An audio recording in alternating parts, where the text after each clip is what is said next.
Nous sommes ici sur le site du Centre international de conférence de Kintélé, dans la banlieue nord de Brazzaville. C'est ici que se tiendront désormais les grandes rencontres internationales que va abriter Brazzaville, la capitale. Ce complexe contient 2 salles de conférence, une salle de banquet et un hôtel 4 étoiles de 200 places.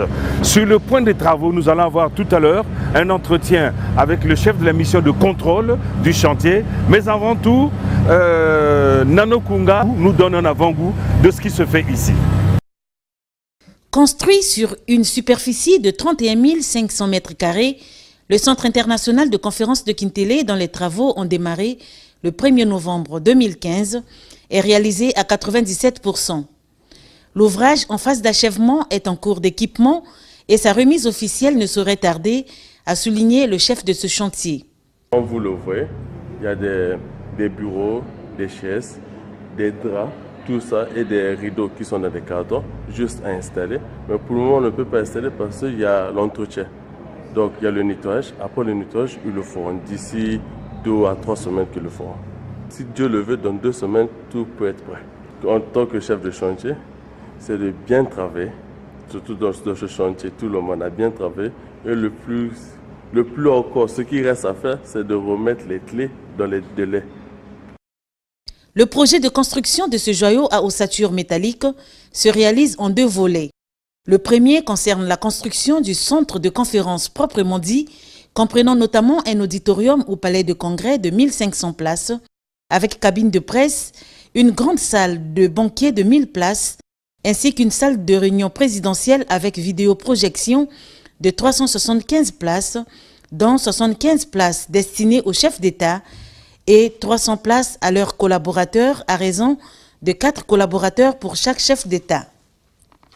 Le deuxième volet, lui, se focalise sur un bâtiment de 5 étages abritant un hôtel de haut standing classé 4 étoiles de 200 chambres, dont 124 chambres standards, 50 de type standard double, 2 chambres destinées aux personnes à mobilité réduite et 18 chambres faisant office de suite dans 4 suites présidentielles et 2 autres de type grand présidentiel. Exécuté de main de maître par la société Souma International sous le contrôle de Geoconsult, le projet de construction de ce centre international de conférence de Kintélé, qui s'inscrit dans la politique de diversification de l'économie nationale, est le fruit du partenariat entre les États turcs et congolais. Le Centre international de conférence de Kintélé est un chef-d'œuvre qui vient élargir la liste des infrastructures ultramodernes construites à son entour, au nombre desquelles le complexe sportif de la Concorde, le viaduc, l'université de Nice à Sungesso, les 1000 logements, j'en oublie forcément, contribuent in fine à l'urbanisation de la banlieue nord de Brazzaville. Il s'y est de notifier que la même société Souma est adjudicataire du projet de construction de la cité gouvernementale qui sera érigée à la place de la République en plein cœur de la ville capitale.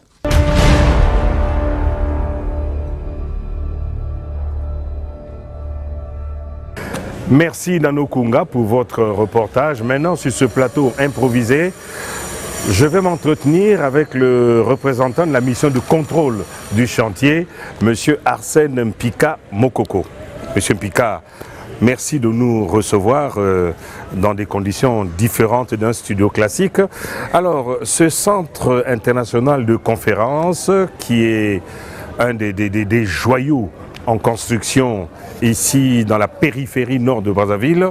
Alors la première question que je vais vous poser, c'est de savoir à quel niveau d'exécution se trouve ce chantier.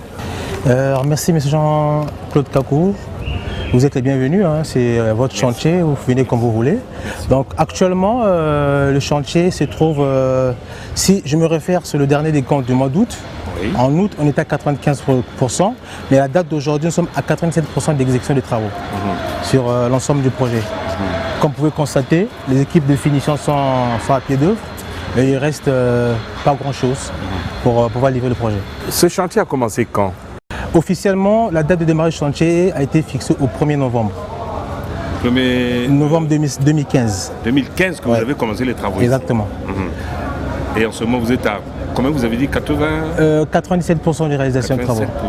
97. 97% de réalisation de travaux. Alors, quelle est la particularité de ce chantier? On en a beaucoup parlé.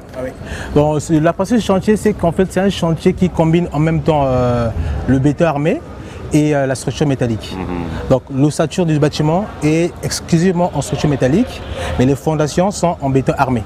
C'est ce qui fait la particularité de ce projet. Donc il y a eu une collaboration de deux corps de métier, les artisans du béton et ceux de la partie métallique. C'est ce qui fait la particularité de ce projet. Combien d'ouvriers avez-vous ici? Combien de travailleurs il y a sur ce chantier? Bon, depuis le démarrage, il y a eu une rotation permanente du personnel turc qui venait selon les travaux en cours. À la date d'aujourd'hui, il ne reste plus que 250 ouvriers turcs et 300 nationaux. Alors pourquoi on a dû faire venir des ouvriers de Turquie? Oui, bon, c'est pour la simple bonne raison, il manque cruellement la main-d'œuvre qualifiée au Congo pour pouvoir assurer l'exécution des travaux. Surtout la partie métallique au Congo, puisqu'on est un pays pétrolier, cette connaissance est beaucoup plus utilisée au secteur pétrolier. Mais par contre, dans le BTP, l'emploi des techniques du métal sur ce bâtiment n'est pas encore développé. Donc, vu qu'il y avait l'urgence et qu'on n'avait pas du temps pour pouvoir former une intelligentsia congolaise, on a dû importer la main de Turquie. Et puis pour pouvoir respecter les délais. Voilà, pour pouvoir respecter les délais et éventuellement former quelques nationaux qui seraient intéressés pour apprendre un peu ce métier. Est-ce qu'il y a eu des difficultés particulières ici? Ouais, comme difficulté majeure, je peux citer d'abord la libération des emprises, parce qu'on était environné par nos amis chinois, à gauche, à ma droite du moins c'est RBC, et à gauche c'est SEC. Donc il y a eu quelques conflits qu'on a pu gérer. Des conflits de quel ordre? Bon, les Chinois, ils avaient des urgences de leur côté aussi. Il y avait des chantiers la R1 à livrer, que le président a d'ailleurs inauguré en même temps que nous. Et CRBC, ils ont plutôt fini le viaduc, mais ils avaient d'autres marchés, d'autres travaux de réhabilitation dans la ville. Donc c'est à cause de ça qu'on a dû coopérer avec eux pour trouver le juste milieu qui libère les emprises à temps pour qu'on puisse nous éventuellement terminer à temps également. Quand je parle de difficultés, je pense aussi au terrain, à la particularité du terrain. Allez-y, oui. Voilà. Concernant le terrain, la construction du projet a été faite en Turquie sans tenir compte du site. Donc la conception initiale prévoyait un bâtiment sur un terrain relativement plat. Mais lorsque les Turcs sont arrivés sur le terrain, au démarrage du projet, il s'est avéré qu'on était en terrain en pente. Voilà. Donc on a dû faire un long décaissement qui a mis à nu une hauteur importante de remblai, plus de 10 mètres. Et donc il a fallu par la suite qu'on demande une rallonge aux grands travaux, des travaux d'avenant pour pouvoir stabiliser les pentes et aménager la canalisation des eaux jusqu'à l'exutoire naturel. Donc c'était ça les deux contraintes majeures du site. Et le chantier, il sera livré quand? Il sera terminé quand? Bon, le chantier sera terminé fin septembre. Au 30 septembre, il est prévu une réception provisoire des travaux avec les grands travaux. Et en réalité, après, on accordera maximum 15 jours à l'entreprise pour éventuellement faire des corrections sur les travaux de finition restants. Ouais. Donc je pense qu'on livre 30 septembre pour la réception. Au plus tard, le 10, sinon le 15 octobre, tout sera remis entre les mains des grands travaux. Bon, on sait que le centre de conférence n'est qu'une partie d'un grand projet. Quelle est la suite du projet? Bon, la suite du projet, après ici, il est prévu qu'on se démobilise pour aller vers le CCF, où il y a un vaste projet également, où il sera construit la cité gouvernementale. C'est un projet vraiment intéressant parce qu'on va associer en même temps bâtiments administratifs et loisirs tels que le cinéma, supermarché. Donc tout le monde pourra se retrouver. Et là-bas, les travaux commencent à peu près quand? Bon, théoriquement, c'est à la fin de ces travaux-ci. Une fois qu'on aura livré, dès qu'on finit ici, on démarre là-bas. Mais actuellement, il y a déjà une équipe de l'entreprise qui a commencé l'installation de chantier. Donc il y a une équipe qui est à l'œuvre pour installer le chantier. Donc dès qu'on finit ici, tout le monde se déporte de l'autre côté.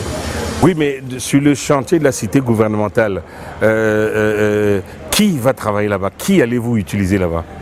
Est-ce que c'est les Congolais que vous avez formés ici ou alors c'est d'autres Turcs qui viendront?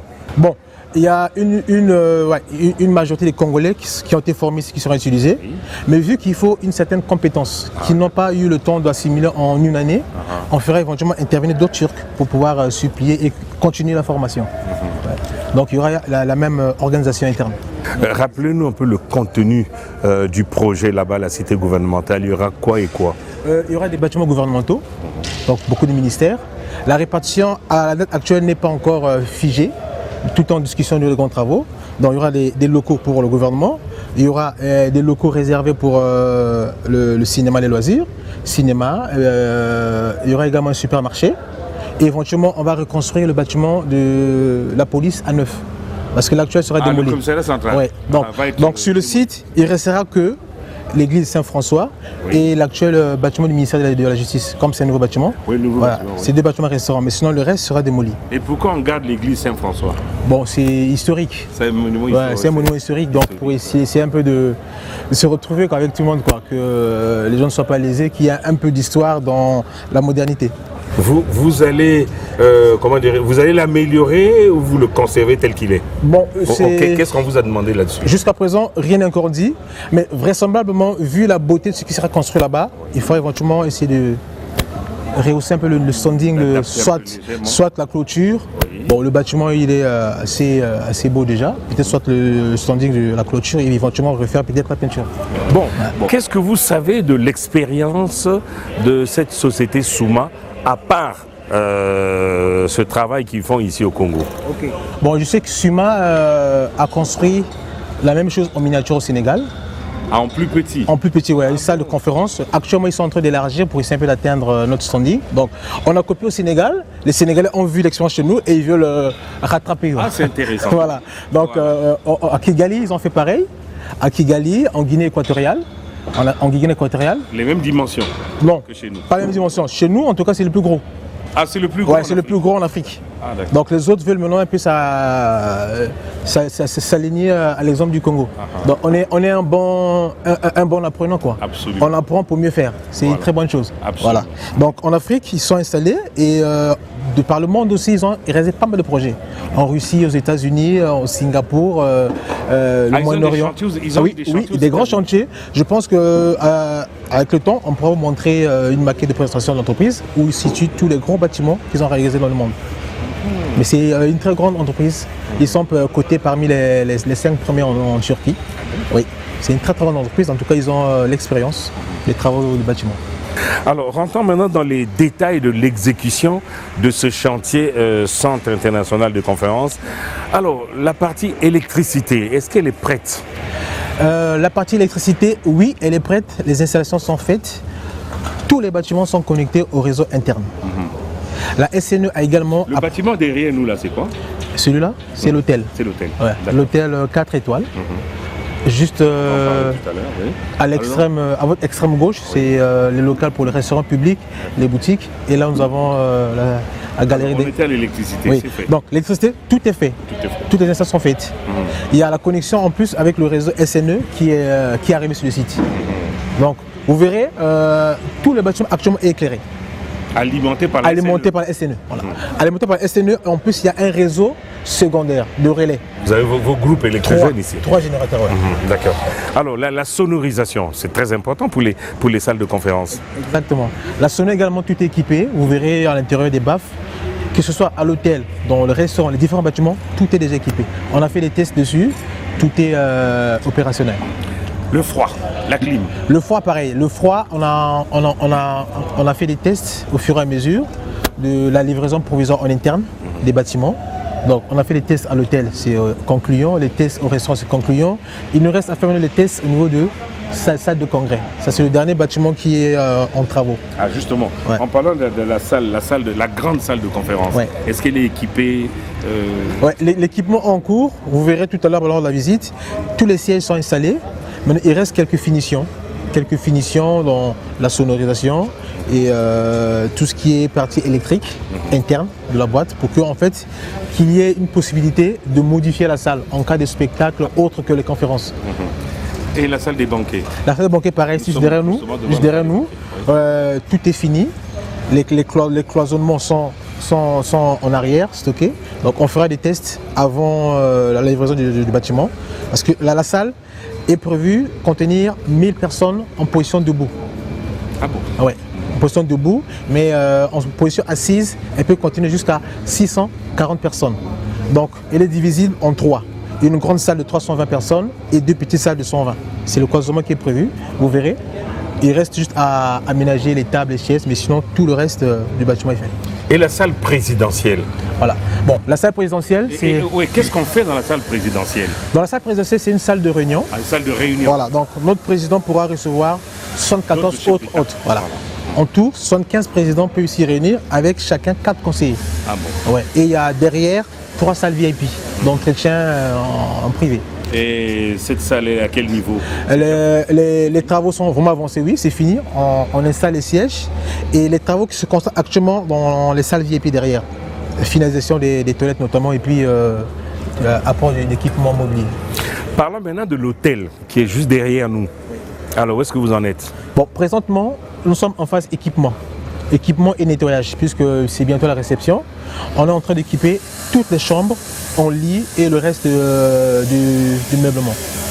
Donc d'ici une semaine, tout sera fin équipé. Ouais. Les artistes également ont apporté déjà tout ce qui était décoration, tableaux et statuettes pour décorer les couloirs, les chambres.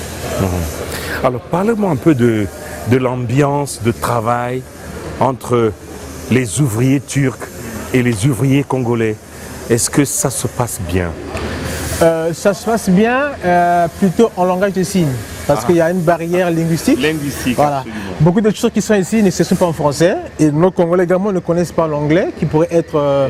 voilà, hélas. Mais ils arrivent, c'est rigolo, oui, avec des signes, en langage de signes, un peu comme on faisait avec des Chinois. Ah, ouais. Mais ça va, en tout cas l'ambiance est conviviale, c'est une atmosphère saine pour pouvoir travailler en toute quiétude. Ouais, franchement... Est-ce qu'ils sont contents de travailler ici, les Turcs? C'est leur premier chantier ici au Congo. Hein? Ils sont même fiers, parce que c'est un challenge. Ah d'accord. Le président leur a ouvert la porte du pays. Ils sont venus exécuter un travail de qualité en un temps record. Donc ça va de soi. C'est une fierté pour la Turquie et également une fierté pour nous que le président ait eu la sagesse d'aller prendre ces bâtisseurs-là et l'amener chez nous. C'est une fierté pour nous et tout le monde se réjouit. Ben, voilà ce qu'il fallait dire sur ce centre international de conférence qui est en voie de finition. Monsieur Arsène Pika, c'est bien ça. C'est en voie de finition et l'inauguration pourrait intervenir courant octobre, c'est ça? Courant octobre. Voilà. Merci beaucoup, Monsieur Arsène.